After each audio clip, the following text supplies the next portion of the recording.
Hey guys, and it has been a long time, and I know you guys have been waiting for it. Vitamin Y, Season 3, new deck, facing new opponents, and we're just gonna see how this goes. So, this is the new deck. I wanted to show you guys the deck profile before I even get started with duels, and before you guys put, put in the comment, a deck profile.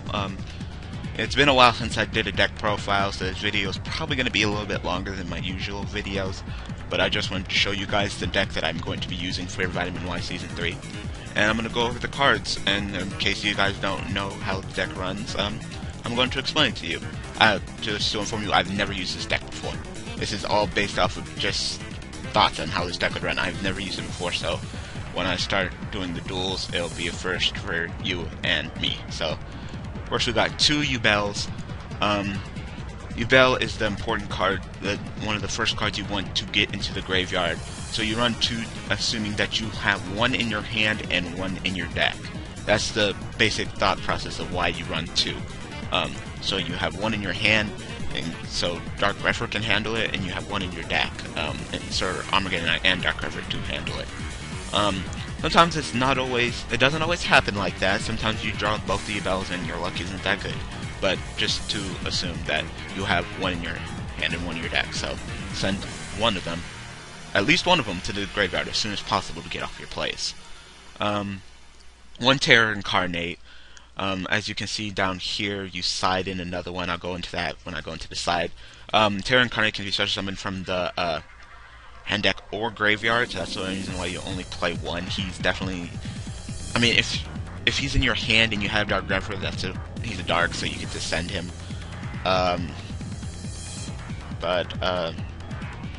You definitely don't have to worry about him. He's more of like draw problems, so that's why you only run one. The reason why you side in two is in case of removal, because just removing play this one Terror Incarnate will, if you're relying on Yubel, that would definitely be a problem. So that's why he's in the side. But if you want to main deck a second one, that's fine. But this deck doesn't have room for it. One Ultimate Nightmare. I always run one Ultimate Nightmare. If he gets removed from play, I don't really care. I can just use Terror Incarnate. Terror Incarnate is the strongest out of the Yubel forms. So definitely Terror Incarnate. So if this guy gets removed from play, it's fine. But run one, because he could also be a dead draw if you don't have Dark Refer. Two Doom Shamans. Doom Shamans is to assume, just like Yubel, you have one in your hand, one in your deck, and he is the second card that you want to get into your graveyard, so you can do the swing Doom Shaman Yubel play to summon Terror Incarnate again. I usually don't do that play often now since I have the ability to synchro, which I'll get into that later, but just having that possibility is definitely key. Three Dark Greffers. I want to go over these cards all at once. So 3 Dark Greffers, 3 Armageddon Knights, and 3 Tomatoes. Consistency. Usually, back when I played Yubel deck about 5 years ago, I didn't even run that many. I think I didn't run Tomato at all because I didn't like it. I think I ran 2 Dark Greffers and 2 Armageddon Knights, and I thought that was perfectly fine. Now since I'm more mature and I know more about the Yubel deck, it's all about consistency. Just increasing my chances to draw one of these on my first turn is just better, because the quicker I send them to the graveyard, the quicker I can get my plays off. Plus, this deck wants to send actually more cards to the graveyard than a regular Yubel deck, and I'll get into that. Sangan, get my 15, get my Armageddon Knight, get my Tomato, get my Tinker, and get my Level Eater, which I will go into why you want your Level Eaters. Got your Tinker. Tinker goes into your Synchro plays with Doom Shaman, so you can sync for 8.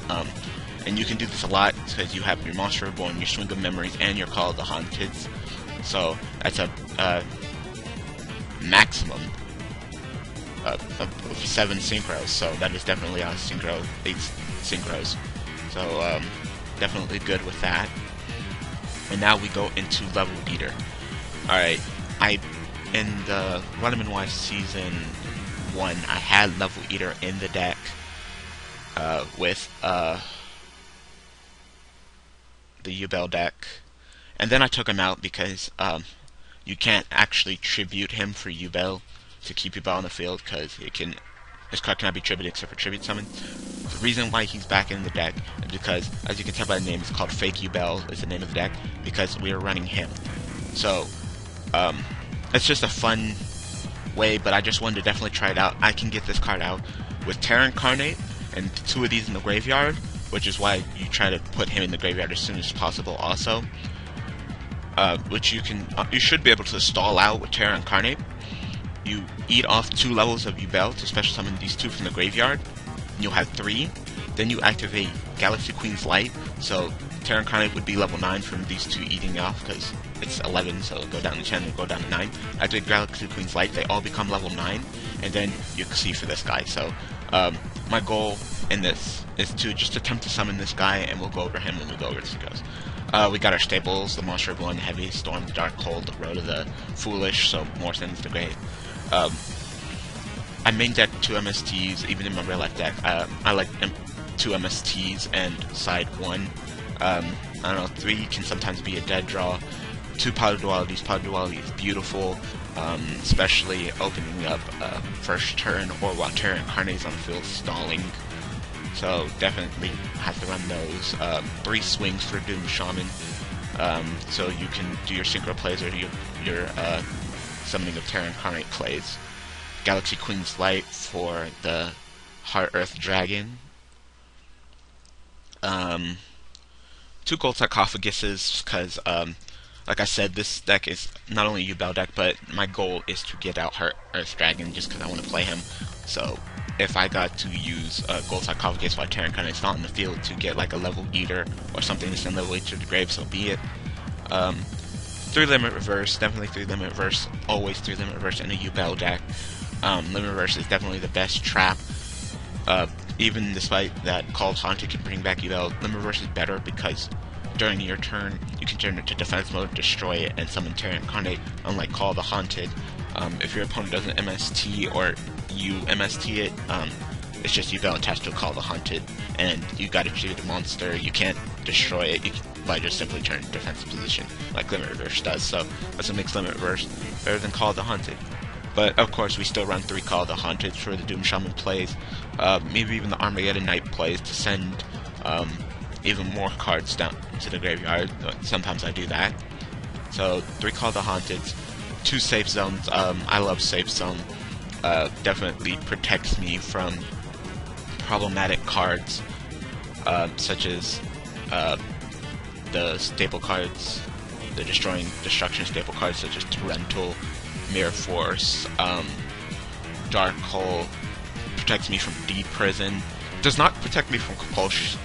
So for those of you who are wondering, if they activate Compulse and you activate this, the target, it's already been the target's already been established, so it would still bounce the card back to the hand. So that kind of sucks.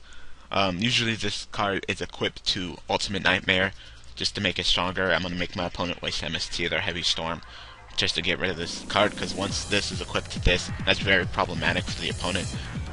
Sometimes I'll equip it to maybe like a Doom Shaman because I want to keep my Doom Shaman for so I can normal summon it to get its effect. Sometimes I do that for next turn. And maybe even I might even do plays with maybe Heart Earth Dragon equipped with Save Some. I don't know. We'll have to find out and see what happens. And 2 Torrential Tributes. I like Torrential Tribute a little bit better than Mirror Force because Mirror Force they have to attack, while Torrential, as soon as they summon, I can activate it. It's not one of my favorite plays, but I can have Tomato, they attack it, summon Yubel, activate Torrential. I'm minusing a little bit, but you know what? If the situation comes and I can get out Terra Incarnate, hey, why not? And Torrential Sangan is cool. Torrential Tinker is fine. So this is the deck that I'm going to be running. So now I'm going to go through the extra deck. 3 Black Blue Dragos. Black Blue Drago is the main synchro in here. You can send a Gemini monster from your hands to graveyard to destroy a spell or trap your opponent controls. I don't do this often. Sometimes I happen to pull it off, like I'll summon Black Blue Drago and then I'll get a Doom Shaman from my deck because there'd be one in the graveyard and then there's one in my deck and I draw it. So Sometimes I use that effect, just discard the Doom Shaman in my hand to pop a spell or trap, but definitely what makes him good is when this card is destroyed and sent to the graveyard, you can select one Gemini monster in your graveyard and special summon it with its effect. So when Blackwood Drago is destroyed, I get to special summon a Doom Shaman, use its effect, summon a Tinker, and sync for maybe another Blackwood Drago or one of my other level 8 synchros. So even if he gets like Solemn Warning, like I synchro summon for Blackwood Drago, summon Blackwood Drago, Solemn Warning, okay, you pay 2,000, you negate his summon, but it doesn't say like from the field when this card is destroyed and sent to the graveyard. So he doesn't even need to be on the field. When he's just destroyed and sent to the graveyard, I get to summon my Gemini monster and use the effect. So Blackwood Drago is definitely the best synchro in here. We got our Scrap Dragon.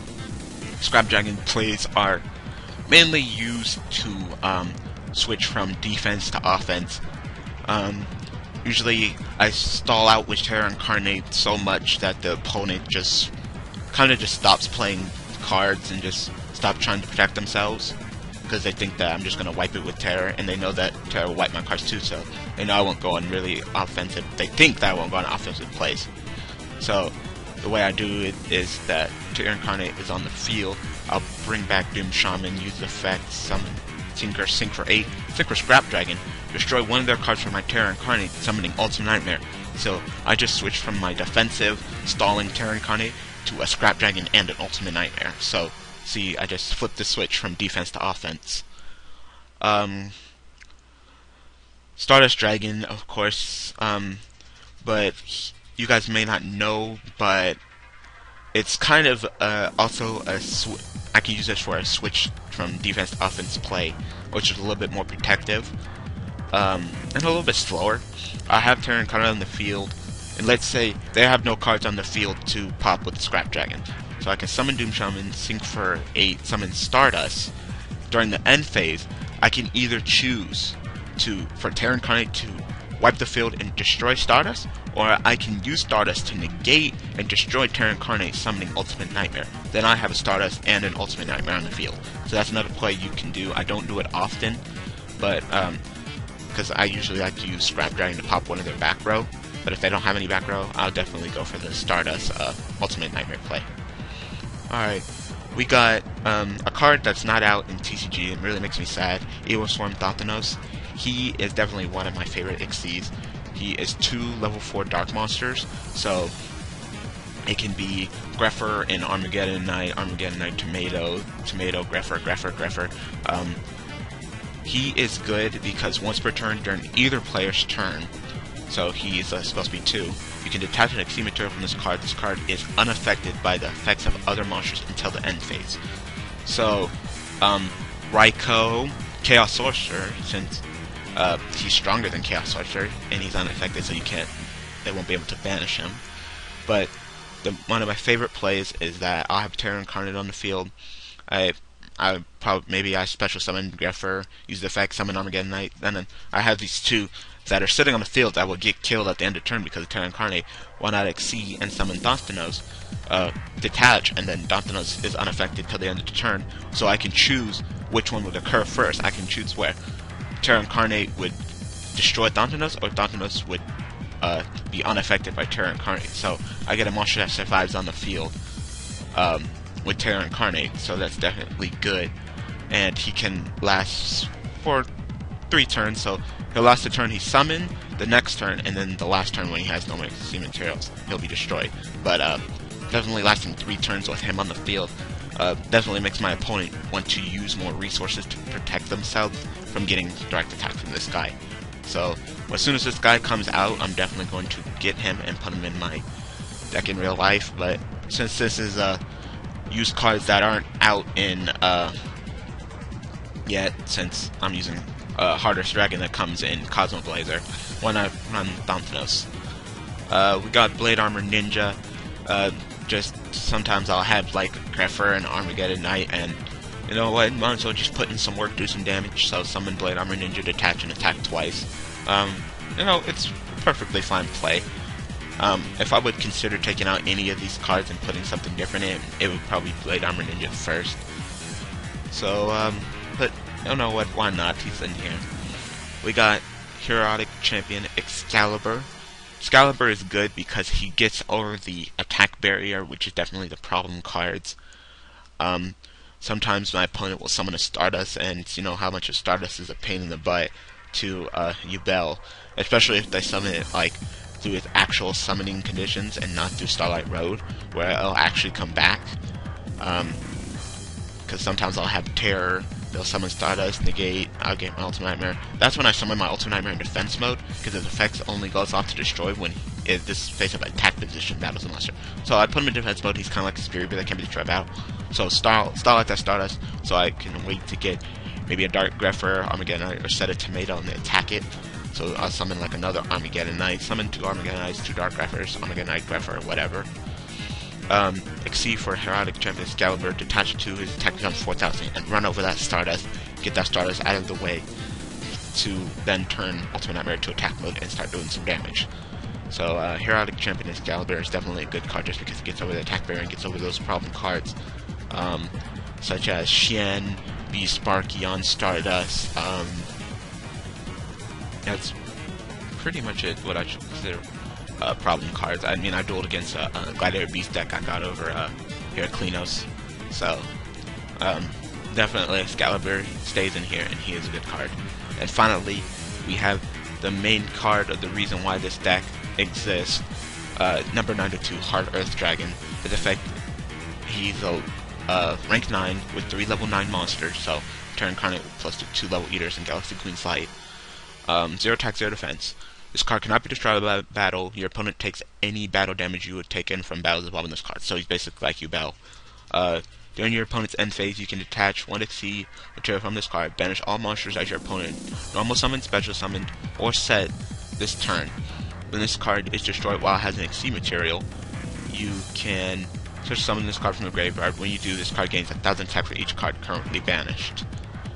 So he is definitely good because I just attach it and I can banish all cards that my opponent used that turn, and that'll fuel for his resummon. So I'll probably just detach 2, keep the 3rd one on.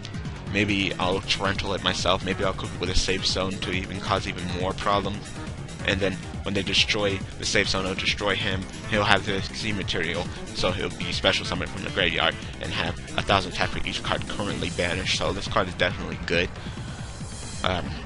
So I just wanted to try it out since it's kind of like a fake Yubel. Might as well use it. That's why this card is called Fake Yubel, because the deck is kind of made for him with other things, but it's mostly made for him.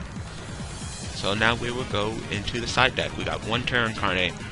This goes in this side when they like banish my Terra Incarnate in the first duel. So if I'm going like against a Chaos deck like Chaos Dragons, and I know that they can summon like a Chaos Sorcerer to banish my Terra Incarnate, I definitely would side this in just in case, but I do have safe zone to block that targeting the banish, so that's good. But like I said, it could lead to a dead draw, that's why I don't run it. But I would actually recommend that if you are making a Yubel deck, that you actually run 2 of the Terra Incarnates and then side it out. So first round, have the 2 Terra Incarnates, then the second round, when you know you're not dueling against a Move and Play deck, take it out. But here I'm going to do a little bit different since I don't have much room in this deck, and the deck is already 45 cards, and that's as high as I like to go. 2 Effect Veilers, just so you know, if I know I'm going against a deck that I know I will use its effects to cause me problems. Even if they, you know, summon like their DLS or their like Chaos Sorcerer, I can just drop the Veiler to negate their effects so they can't banish me, and then Yubel will be able to kill them on my turn. So let's start on the 2 Effect Veilers. We got 2 Spirit Reapers. Spirit Reapers is just another stall card. I actually really like them. And I like that when he inflicts battle damage to your opponent, you can discard 1 random card from their hand. You know, I'm wiping the field with Terra Incarnate, and you want to stop putting down monsters because they don't want to waste resources. They want to save resources for when they get rid of Terra Incarnate, Ultimate Nightmare, and do their play. I can just summon Spirit Reaper and just snatch a card out of their hand, so it makes them a little bit more problematic. And like I said, he stalls because he can't be destroyed battle, so that's why I side him. Got that MST for more background poppers, such as Scale Drain, Necro Valley, macrocosmos before they get too much trouble and too out of control. I'll side this in and just make sure that I got that back row handle to make sure that they don't play any cards that get in my way. But from different dimensions from remove from play cards. So just in case BLS actually hits my Terra Incarnate, I can just activate this and put it back in my graveyard for later. So definitely need to run this because remove from play is one of this deck's weaknesses. 2 Prohibition, in my opinion, everybody should have this card side deck. It's a round 2 card. Maybe they just activate a card that is just over your side deck and you don't really know how to handle it. You can just play this, declare the card's name, and they can't activate it. So that's really good. And maybe you can, since you run 2, maybe you can call whatever the card is, and then you can use this one to call Mystical Space Typhoon. So sure, you can use your Mystical Space Typhoon, but they can't use their Mystical Space Typhoon to destroy your Prohibition. So that's why I say you should run 2. 2 7 Tools of the Bandit. I like this card. I'm not sure why people don't use this card more often. It's a counter trap, so it's supposed to be 3. When a trap card is activated, you can pay 1,000 life points to negate the activation if you do destroy it. So all those problematic trap cards you're having problems with, the Mirror Forces, the Torrentials, the Compulsion Area Devices, the Bottomless Trap Holes, the D Prisons, the Solemn Warnings, the Solemn Judgments. Just 7 tools, negate it. This is supposed to be 3, it's faster, and since it'll go after the current trap, there's pretty much nothing they can do unless they activate their own 7 tools or their own Dark Bribe. But I like 7 tools over Dark Bribe because I'd rather me lose 1,000 life points, especially running a Yubel deck that really doesn't care about life points, than a Dark Bribe where they draw a card. That could be problematic if they draw a card. I never want to let my opponent draw a card, so I'll take the 1,000 damage to negate your Solemn Judgment, your Solemn Warning, and you still have to pay the cost. So if you activate a Solemn Warning, I have 7 tools, so you take 2,000, I only take 1,000, and I negated it, and I can continue doing my play. So you just paid 2,000 life points for nothing. So definitely like 7 tools. You guys should consider running it in your side decks or even your main decks. I definitely want to see this card see more play because it is definitely a good card that has been overlooked. 2 Dodge Tornadoes, once again, for more back row hate.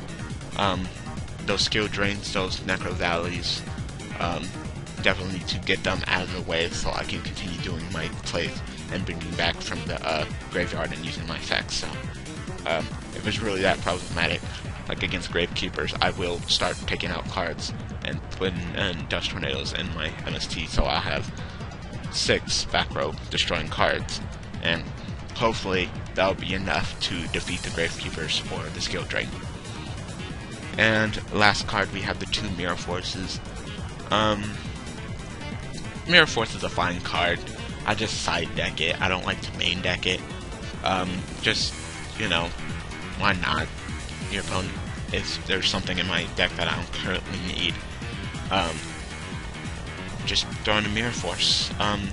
Those of you running Yubel deck, like I said before, you should probably play first round. Just start off having that Terra Incarnate in, so just in case you're running against a Chaos deck, that then remove play your Terra Incarnate first round won't be a problem. And then if you're second round and you confirm that you're not running anything that can remove from play, just get rid of that second Terra Incarnate for maybe a Mirror Force, or if you main deck Mirror Force or something in here, maybe an extra MST or whatever. So that's how I would usually play it. But it's all up to you guys. So this is the deck for Vitamin Y Season 3. So I hope you guys enjoy Vitamin Y Season 3. It is going down, first duel starting tomorrow. For those of you who want to just take this deck profile and go ahead and try it on Duel Network, I don't mind. I'm not going to call ownerships out of it or anything. I do these decks for your guys' enjoyment. Like I said, my YouTube channel was actually made to go onto YouTube and search for other people's Yubel decks and tell them cards that I run. They tell me cards that they run. We bounce off ideas to make Yubel better. That's why my motto is making Yubel deck better one card at a time. So you guys can go ahead and take this deck profile and change it around, play it on Dual Network, and just go ahead and have a good time with it, because I want to promote more Yubel play. And I just want to show you guys that Yubel is actually a very good card, despite being very old. It can actually come back and take and win some duels. So I hope you guys enjoyed this video. I will be back tomorrow with the first duel with this deck.